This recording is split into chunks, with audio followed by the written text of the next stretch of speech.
37장. 이로 말미암아 내 마음이 떨며 그 자리에서 흔들렸도다. 하나님의 음성 곧 그의 입에서 나오는 소리를 똑똑히 들으라. 그 소리를 천하에 펼치시며 번갯불을 땅 끝까지 이르게 하시고 그 후에 음성을 발하시며 그의 위엄찬 소리로 천둥을 치시며 그 음성이 들릴 때에 번개를 멈추게 아니하시느니라. 하나님은 놀라운 음성을 내시며 우리가 헤아릴 수 없는 큰 일을 행하시느니라. 눈을 명하여 땅에 내리라 하시며 적은 비와 큰 비도 내리게 명하시느니라. 그가 모든 사람의 손에 표를 주시어 모든 사람이 그가 지으신 것을 알게 하려 하심이라. 그러나 짐승들은 땅속에 들어가 그 처소에 머무느니라. 폭풍우는 그 밀실에서 나오고 추위는 북풍을 타고 오느니라. 하나님의 입김이 얼음을 얼게 하고 물의 너비를 줄어들게 하느니라. 또한 그는 구름에 습기를 실으시고 그의 번개로 구름을 흩어지게 하시느니라. 그는 감싸고 도시며 그들의 할 일을 조종하시느니라. 그는 땅과 육지 표면에 있는 모든 자들에게 명령하시느니라.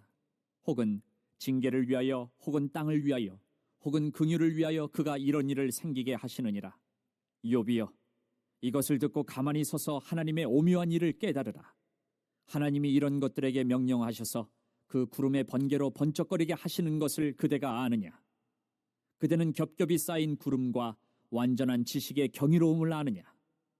땅이 고요할 때에 남풍으로 말미암아 그대의 의복이 따뜻한 까닭을 그대가 아느냐? 그대는 그를 도와 구름장들을 두들겨 넓게 만들어 녹여부어 만든 거울같이 단단하게 할 수 있겠느냐? 우리가 그에게 할 말을 그대는 우리에게 가르치라. 우리는 아둔하여 아뢰지 못하겠노라. 내가 말하고 싶은 것을 어찌 그에게 고할 수 있으랴? 삼켜지기를 바랄 자가 어디 있으랴? 그런즉 바람이 불어 하늘이 말끔하게 되었을 때 그 밝은 빛을 아무도 볼 수 없느니라. 북쪽에서는 황금 같은 빛이 나오고 하나님께는 두려운 위엄이 있느니라. 전능자를 우리가 찾을 수 없나니 그는 권능이 지극히 크사 정의나 무한한 공의를 굽히지 아니하심이니라. 그러므로 사람들은 그를 경외하고 그는 스스로 지혜롭다 하는 모든 자를 무시하시느니라. 자, 오늘 우리가 읽으신 이제 37장은 이제 엘리후가 이제 마지막 발언을 하고 있는 그러한 내용입니다. 근데 이제 이 37장 이 엘리후의 이 마지막 이 말을 우리가 제대로 이해하려면 바로 앞장인 36장 뒷부분부터 좀 우리가 주목해야 될 필요가 있습니다. 이제 엘리후가 딱 등장을 해서 이제 32장부터 시작해서 계속 말을 이어가고 있는데, 근데 이제 36장까지 이야기를 하고 있는 가운데 이제 뒷부분의 이야기를 할 때에 갑자기 날씨의 변화가 실제적으로 이렇게 일어났습니다. 그래서 36장 27절, 28절 한번 읽어볼까요? 자, 한번 앞장을 좀 보시겠습니다. 27절, 28절 시작. 그가 물방울을 가늘게 하시며 빗방울이 증발하여 안개가 되게 하시도다. 그것이 구름에서 내려 많은 사람에게 쏟아지느니라. 우리 32절, 33절도 읽어보겠습니다. 그가 번갯불을 손바닥 안에 넣으시고 그가 번갯불을 명령하사 관역을 지시도다. 그의 우레가 다가오는 풍우를 알려주니 가축들도 그 다가옴을 아느니라. 여기 보면 엘리후가 이제 뭐 빗방울, 뭐 번갯불, 우레, 또 폭우 이런 말들을 지금 막 하고 있어요. 근데 왜 갑자기 이런 말들을 할까요? 그저 자신의 논리를 계속 진행하기 위해서 이런 자연 현상에서 나오는 이런 것들을 막 그냥 생각해내고 있는 게 아니에요. 지금 실제적으로 그들이 서 있는, 지금 엘리후가 지금 이야기하고 있는 그 들판에서 이런 자연적인 현상, 즉 날씨의 변화를 몸소 체험하면서 엘리후가 마침 거기에 빗대서 지금 이야기를 하고 있는 것입니다. 그러니까 지금 엘리후가 서서 이야기하고 있는 이 들판 위에 저 하늘 저쪽에서부터 막 시커먼 구름이 막 천둥 소리를 내면서 몰려오고 있는 그런 실질적인 상황이에요, 지금. 그래서 마침내 오늘 37장 1절을 보시면 이제 엘리후가 이런 고백을 하죠. 1절을 다 같이 읽어보겠습니다. 시작. 이로 말미암아 내 마음이 떨며 그 자리에서 흔들렸도다. 이게 이제 진짜 막 번개를 번쩍번쩍 바라면서 천둥 소리를 바라면서 지금 시커먼 먹구름이 지금 온통 하늘을 덮은 거예요. 그리고 마침내 비가 억수같이 막 쏟아지기 시작합니다. 이런 상황 속에서 지금 엘리후는요, 극심한 두려움에 사로잡힌 것이지요. 그러면서 이 폭풍우 속에서 이 번개 소리, 천둥 소리 막 쏟아져 내리는 이 폭우 속에서 이 엘리후는 이 하나님의 어미하신 목소리를 막 느끼게 돼요. 자, 그래서 2절부터 5절을 다 같이 한번 읽어보겠습니다. 자, 시작. 하나님의 음성 곧 그의 입에서 나오는 소리를 똑똑히 들으라. 그 소리를 천하에 펼치시며 번갯불을 땅끝까지 이르게 하시고 그 후에 음성을 발하시며 그의 위엄찬 소리로 천둥을 치시며 그 음성이 들릴 때에 번개를 멈추게 아니하시느니라. 하나님은 놀라운 음성을 내시며 우리가 헤아릴 수 없는 큰 일을 행하시느니라. 그렇습니다. 지금 자신을 덮고 있는 이 거대한 폭풍우 속에서 이 모든 것들을 막 창조하시고 이렇게 막 그 섭리해 가시는 그 하나님의 위엄, 하나님의 권능. 여러분 그렇죠? 막 우르르 쾅쾅하는 이 천둥 소리를 한번 여러분 들어보신 적 있으실 거예요. 막 하늘에서 번쩍번쩍하는 번개 여러분 보신 적 있으시잖아요. 굉장히 장엄한 광경 아닙니까? 그런 모든 것들을 하나님께서 그렇게 섭리해 가시는 것이죠. 그러면서 이 하나님이 하시는 이 자연 현상들, 이 어마어마한 현상들을 한번 보라는 거예요. 갑자기 막 평온한 하늘에 시커먼 먹구름이 막 몰려오고 우리가 예측할 수 없는 이러한 날씨의 변화들을 보면서 우리 인간의 이 작은 머리로는 이 하나님이 하시는 이 모든 일들 다 헤아릴 수도 없고 우리가 감히 판단할 수도 없구나. 지금 이런 고백을 지금 하고 있는 것입니다. 그러면서 욥에게 아주 날카로운 질문을 이런 것들을 빗대어서 던지고 있는데 14절부터 16절까지 읽어보겠습니다. 시작.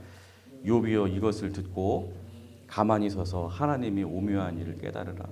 하나님이 이런 것들에게 명령하셔서 그 구름의 번개로 번쩍거리게 하시는 것을 그대가 아느냐. 그대는 겹겹이 쌓인 구름과 완전한 지식의 경이로움을 아느냐. 자, 그러니까 이런 질문이죠. 욥, 당신은 아십니까? 저 무겁고 거대한 먹구름이 어떻게 저 허공에 저렇게 절묘하게 매달려 있는지 아세요? 또 그 구름 속에서 어떻게 저렇게 불꽃이 튀면서 번개가 번쩍번쩍 발하는지 아세요?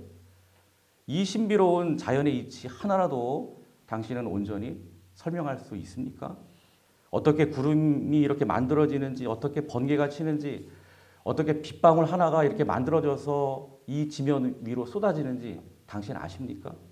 이런 모든 이치도 다 모르면서 하물며 이 모든 것들을 창조하시고 운행하시고 이 모든 우주 만물을 그렇게 다스리시는 우리 하나님, 더 나아가 우리 인생을 이끌어가시는 우리 하나님의 그 깊고 오묘하신 섭리를 어찌 피조물에 불과한 우리가 다 안다고 하면서 막 하나님께 막 따져 물으면서 왜 그러냐고 막 그런 식으로 물을 수 있겠습니까? 그러니까 엘리후는 지금 이렇게 욥에게 묻고 있는 것입니다. 그래서 마침내 엘리후는 오늘 37장 엘리후가 했던 지금 모든 말들의 이제 결론이라고 할 수 있는 말을 23절, 24절에서 이렇게 딱 하고 이제 말을 마치게 되죠. 자, 23절, 24절을 다 같이 읽겠습니다. 시작. 전능자를 우리가 찾을 수 없나니 그의 권능이 지극히 크사 심판이나 무한한 공의를 굽히지 아니하심이니라. 그러므로 사람들은 그를 경외하고 그는 스스로 지혜롭다 하는 모든 자를 무시하시느니라. 그렇습니다. 이처럼 우리 하나님은 어떤 분이시라는 거예요.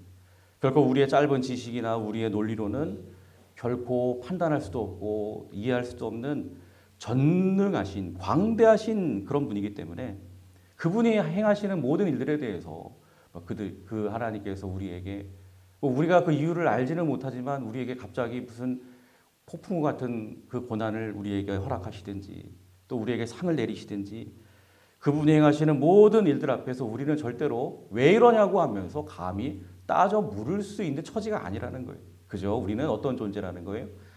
그 전능하신 하나님 앞에서 그저 겸손히 엎드려서 그분을 경외하는 것 말고는 달리 할 수 있는 것들이 아무것도 없다. 이걸 이제 엘리후는 최종적인 결론으로 욥에게 딱 제시하고 있는 것이죠. 여러분, 이 엘리후가 내리는 이 결론 여러분 어떻습니까? 신학적으로 100번 1000번 옳은 말이죠. 우리도 이성적으로 머리로는 이 말씀에 동의할 수밖에 없죠. 그렇죠. 뭐 우리 하나님께서 어떻게 나에게 행하시든지 욥이 처음에 하나님께 고백했던 것처럼 주신 분도 하나님이시고 취하시는 분도 하나님이시오니 하나님 그저 영광 받아달라고. 저는 그저 감사할 뿐이라고. 그냥 하나님 경외합니다 하는 마음으로 그냥 엎드리는 거. 이렇게 해야 된다는 것을 저와 여러분들이 머리로는 동의를 합니다. 근데 우리의 실제 삶 속에서 정말로 욥이 경험했던 이 어마어마한 환난과도 같은 폭풍과 같은 이런 고난을 우리가 경험하게 될 때 우리는 어떻게 행동하죠? 말로는 아멘, 하나님 이 일마저도 다 하나님의 주권에 속해 있는 일이니 인정합니다. 달게 견디겠습니다. 이렇게 입술로는 고백할 수 있지만 그러나 이 정말 큰 환난 속에서 이러한 입술의 고백이 계속 유지된다라고 하는 것은 굉장히 힘든 일이죠. 여러분의 삶 속에서 평안하다가 갑자기 막 거대한 폭풍우가 갑자기 몰아칠 때가 있잖아요. 갑자기 내 육신에 평안하던 뭐 건강하던 내 육신에 큰 질병의 폭풍우가 막 찾아오고 갑자기 물질적으로 굉장히 난감한 입장에 처하게 되고요.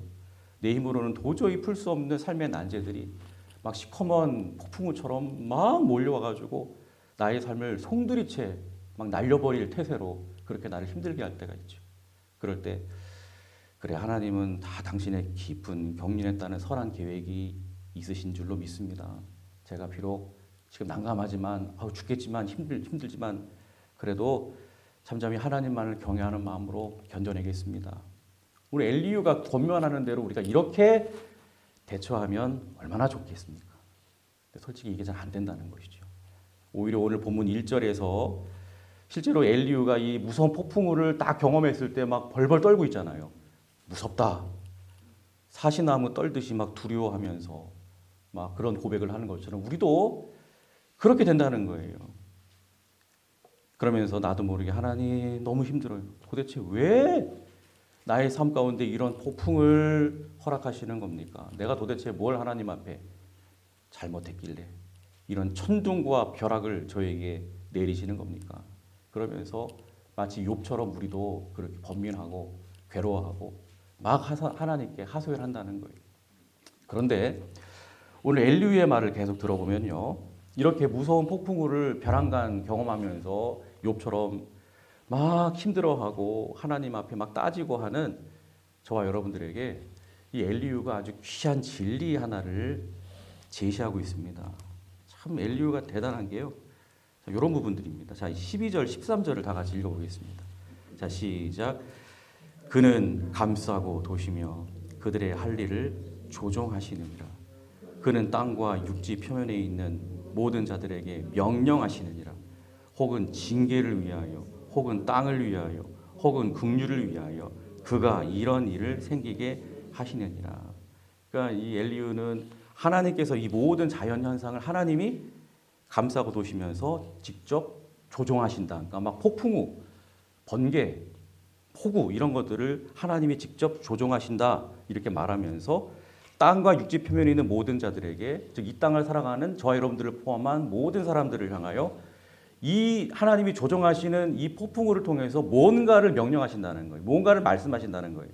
그게 뭐냐 하니까 13절에 보면 세 가지 뭘 말씀하시는지 뭘 명령하시는지 자, 첫째는 그 폭풍우를 통해서 뭐를 위한 명령을 내리신다고요? 징계. 두 번째는 뭐예요? 땅을 위한 명령. 셋째는 뭐예요? 긍휼을 위한 명령. 그러니까 이 거센 비바람과 막 천둥이 치면서 폭풍우가 몰려올 때 두려움에 떨고 있는 우리 눈에는 이 모든 것들이 이런 폭풍과 같은 환난과 고난이 나를 막 멸해버리려는 무서운 재앙, 징계로만 우리가 이렇게 생각하는 경향이 있어요. 그러면서 하나님께 하나님 왜 나한테 이렇게 대하십니까? 왜 나를 죽이려고 하십니까? 이렇게 우리가 따져 묻게 된다는 것이죠. 물론 그런 의미도 없는 건 아니라는 거예요. 13절의 첫 번째 하나님의 명령인 징계를 위하여 물론 그런 부분도 우리에게 있다는 거예요. 그러나 중요한 것은 폭풍우를 통한 하나님의 이 말씀하신 명령하심은 징계만 있는 게 아니라는 것이죠. 두 번째, 세 번째 명령도 있다는 거예요. 즉 땅을 위해서라는 거예요. 땅을 위해서. 즉 이 무서운 폭풍우가 징계로서만 주어지는 것이 아니라 때로는 이 땅이 기근으로 인해서 가뭄으로 인해서 바싹 말라가지고 쩍쩍 갈라지고 막 사망의 땅처럼 변화될 때가 있잖아요. 죽어갈 때가 있잖아요. 그럴 때 폭풍우를 통해서 비를 흠뻑 내려주셔서 다시금 죽어가는 땅을 소생시키시는 이러한 역사를 위해서 하나님께서 이런 폭풍우를 그렇게 주관하신다. 또 그래서 하나님은 이 폭풍우를 통한 이러한 역사를 통해서 그래서 이 당신들의 백성들을 향한 하나님의 크신 사랑과 은혜를 베푸시려는 그 하나님의 긍휼의 마음을 또한 알게 하시기 위해서 이런 폭풍우를 하나님께서 조정하신다 말씀하시는 것입니다. 그렇습니다. 우리 하나님은 이 무서운 폭풍우를 통해서 때로는 우리가 알지 못하는 가운데 우리의 영혼이 피폐해져 갈 때가 있잖아요. 하나님께서 보시기에 우리의 마음이 자꾸만 딱딱하게 굳어지고 그럴 때가 있습니다. 그래서 막 감각도 잃어버리고 하나님을 사랑하는 마음도 식어버리고 그럴 때가 있어요. 그럴 때 이 폭풍우, 비록 무섭지만 그런 것들을 통해서 메마른 우리의 영혼의 땅을 부드럽게 기경시켜 주셔서 마침내 다시금 하나님 앞에 옥토와 같은 마음으로 회복시켜 내시기 위한 긍휼의 도구로서 폭풍과 같은 고난을 조정하시고 그것을 통해서 우리에게 명령하신다라는 것입니다. 그러므로 우리는 여러분 이 고난의 비바람을 맞을 때마다 우리는 하나님이 나를 치시네. 아, 나는 이제 절망이네. 그럴 수 있는데요. 그렇지 않습니다. 하나님은 오히려 그 고난의 폭풍우 한가운데 저와 여러분들을 다시금 소생시키시고 살리시려는 하나님의 그 은혜와 긍휼을 그 폭풍우 속에 은밀하게 감추어 두고 계셨다라고 하는 것을 여러분 꼭 기억하시기를 바랍니다. 그렇기 때문에 이 말씀이 얼마나 이 엘리후의 이 이야기가 얼마나 큰 위로가 되는지 몰라요. 그럼에도 불구하고 이 고난이라고 하는 이 폭풍우, 환란이라고 하는 이 비바람 이게 얼마나 강력한지요. 이게 실제적으로 우리의 삶 가운데 몰아치게 되면요. 이제 엘리후가 이렇게까지 우리에게 친절하게 알려주고 있음에도 불구하고 이 고난과 폭풍의 진정한 의미가 뭔지 알려주고 있음에도 불구하고 우리는 이와 같은 하나님의 그 마음을 하나님의 긍휼하심을 우리가 확신하지 못할 때가 많아요. 여전히 그냥 고난 속에서 하나님이 나를 치신다. 여기에만 자꾸만 꽂혀가지고 힘들어할 때가 많다는 거예요. 왜냐? 우리는 내 연약함과 내 허물을 누구보다도 스스로 잘 알기 때문에 그렇죠. 아, 내가 그동안 내가 살아온 길을 내가 잘 알지 않는가? 내 죄, 내 교만함, 당연하지. 어쩌면 그 연약한 모습으로 인해서 내 죄악된 모습으로 인하여 하나님이 지금 나에게 이렇게 엄청난 폭풍으로 나를 치고 계시는지도 몰라. 나는 결국 망하겠구나. 막 이런 두려움이 이 고난 폭풍 앞에서 우리의 마음이 자꾸만 이렇게 위축되는 것이죠. 그러나 여러분, 우리 하나님은 절대로 우리가 더 이상 그러한 생각으로 함몰되기를 원하지 않으십니다. 이런 식으로 자꾸만 우리가 위축되기를 원하지 않으세요. 우리가 아무리 연약하고 부족하고 우리가 죄를 짓고 또 져도 나에게 덮고 있는 이 모든 고난의 폭풍우가 절대로 나를 끝장내버리기 위한 징계와 저주가 아니라 그럼에도 불구하고 하나님께서는 이 모든 것들을 통해서 나를 다시금 소생시키시고 살리시기를 원하시는 그 하나님의 긍휼의 마음이 내가 지금 경험하고 있는 이 고난 가운데 담겨 있다라고 하는 것을 여러분들이 한순간도 잊지 마시기를 주님의 이름으로 축복합니다. 이것을 우리가 어떻게 확신할 수 있느냐? 그렇습니다. 제가 항상 강조합니다. 하나님께서 이 땅 가운데 보내주신 저와 여러분들을 위해서 보내주신 우리 주 예수 그리스도를 통해서 우리는 알 수가 있는 것입니다. 우리 예수님께서 십자가에 달리셔서 우리를 대신하여 죽으셨잖아요. 사실 우리의 지은 죄와 하나님 앞에서의 우리의 강팍함, 교만함을 생각하면 우리는 하나님의 그 무서운 진노의 폭풍우를 그 심판의 벼락을 우리의 정수 위에 다 직접 맞아야 합니다. 그리고 영원히 우리는 멸망당해야 마땅합니다.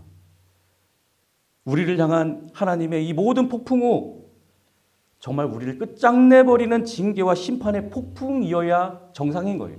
그게 맞는 거예요. 그런데 우리 하나님께서는 내가 마땅히 맞아야 할 그 진노의 폭풍우를 나에게 직접 내리지 않으셨지요. 내 대신 누구에게 다 내리셨죠? 바로 당신의 하나뿐인 우리 주 예수 그리스도의 머리 위로 그 끔찍한 시판의 폭풍우를 다 쏟아 부어 주셨습니다. 내가 감당해야 할 모든 징계와 저주의 폭풍을 십자가에 달리신 예수님 위에 다 쏟아 부어 버리셨다는 거예요. 그래서 여러분 마태복음 27장 51절에 보면 그런 말씀이 나오죠. 땅이 막 진동하고 바위가 터지고, 또 누가복음 23장 44절에 보시면 그런 말씀이 나와요. 갑자기 하늘이, 밝은 하늘이 빛을 잃고, 해가 빛을 잃고 흑암이 깜깜하게 덮였다. 그러니까 폭풍우가 임하는 것 같은 그런 상황을 성경은 분명히 예수님이 십자가에서 고난당하시고 돌아가실 때 그런 상황이 마치 폭풍우가, 오늘 본문에서 지금 말씀하고 있는 이런 폭풍우가 몰려오는 것 같은 그러한 상황이 재현되고 있었다라고 하는 걸 성경은 분명히 증거하고 있습니다. 그렇습니다. 나를 영원히 살리시기 위하여 우리 예수님께서는 그 험한 십자가 위에서 그 하나님의 무서운 진노의 벼락을, 그 하나님의 무서운 깜깜한 폭풍우를 온몸으로 다 막아내 주신 줄로 믿습니다. 그 결과 어떻게 되었죠? 예수님께서 내 대신 다 막아주셨기 때문에 이제 예수 그리스도를 믿는 저와 여러분들에게 찾아오는, 앞으로 찾아오는 모든 삶의 폭풍은 더 이상 저와 여러분들을 멸망시키는 저주의 폭풍이 아닌 줄로 믿습니다. 이제 우리 예수 그리스도의 십자가 보혈을 우리는 다 통과했기 때문에 내게 불어오는 모든 고난의 폭풍은요, 오늘 13절에 두 번째, 세 번째 기능만 그렇게 주어지는 거예요. 내 영혼을 촉촉하게 적시고 굳어져 버린 내 마음의 땅을 부드럽게 뒤집어서 새 생명의 은혜를 피워내게 만드는 우리 하나님의 사랑과 긍휼의 단비로서의 폭풍우다라고 하는 것을 여러분 항상 마음 가운데 새기시기를 주님의 이름으로 축복합니다. 여러분 내 삶 가운데 도무지 이해할 수 없는 고난의 먹구름이 끼고 두려운 환난의 폭풍우가 몰아치고 있습니까? 절대로 하나님이 나를 버리셨다 이렇게 생각하시지 마십시오. 그렇게 생각하면 안 됩니다. 나를 파괴해서 영원한 사망으로 끌고 갈 무서운 진짜 그 진노의 폭풍우는 이미 2000년 전에 갈보리산 십자가 위에서 우리 예수님께서 내 대신 다 맞아주심으로 다 끝났다라고 하는 것을 믿으시기를 바랍니다. 그러므로 몰아치는 고난의 그 어떠한 비바람과 폭풍 앞에서도 여러분 두려워하기보다도 나를 대신에 그 무서운 폭풍을 막아주신 우리 예수님만 굳게 의지하고 바라보시면서, 그래서 우리에게 불어오는 모든 고난의 폭풍우가 오히려 나를 살리시고 나를 더욱더 복되게 하시려는 하나님의 긍휼의 마음의 상징이다. 여러분이 확신하면서 고난의 때에 그러므로 더욱더 하나님을 찬양하고 나의 주님, 우리 예수님의 크신 은혜에 감사하는 우리 모두가 되시기를 주님의 이름으로 간절히 축원합니다. 기도하겠습니다.